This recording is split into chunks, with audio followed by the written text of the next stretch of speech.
Okay. I'm just sharing this with you, and like I said, this is something that is an intern that really changed my life. Had a patient got stabbed in the heart when I walked in the ER because I was on the ER, but the surgeon had his chest cracked open and he had his finger in the guy's heart.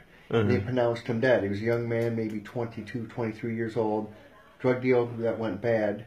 He died, and the surgeon was a Christian, Dr. Forster to be exact, said, we're not going to let him go without a fight, so he took him to the OR, took him to surgery, pumped him full of blood, got a pulse, tied the hole in his heart up with a suture, and since I was on the surgery unit, I had to wait until he woke up. After about 4 hours, the guy woke up, and he looked me in the eye, and he grabbed me, and he started crying, sobbing, and he said, I met the devil.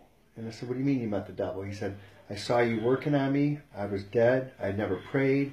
And he could feel he went straight down into hell. And he said he looked in the eyes of the devil, and he prayed. He said he never prayed before. It was never spiritual. And he said, please God, I'll change my life. And he felt an angel or a hand pull him back up. And that's when he awoke. Wow. And it was the most amazing experience because he was legit. I mean, no one makes up something like that. And last I heard, he's completely changed his life. He gave his life to God.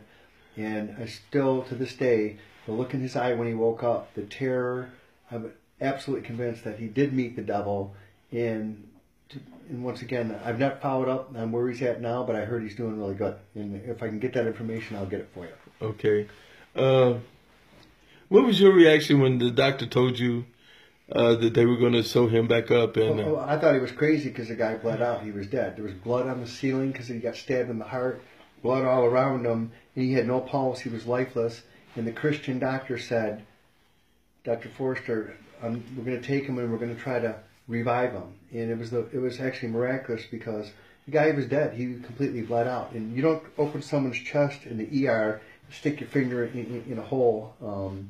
That's a last-ditch effort. And I thought he was crazy, but now in retrospect, it happened for a reason. And that basically changed my whole outlook on medicine. And that was when I was a young intern back in 1989. Wow. It was this amazing spiritual experience, and the guy was legit, and once again, no one goes through something like that and makes that up, especially that's the first thing he said when he woke up. And by looking at the terror in his eyes, he did meet the devil. I am convinced of that. Amen. Yep. Okay. And I want to write more stuff for you, and I want to get together with you. I do. Okay. It's amazing. And if I can ever get the records for this guy, I'd like to be able to do a book and have documentation would be the right way to do it. Right.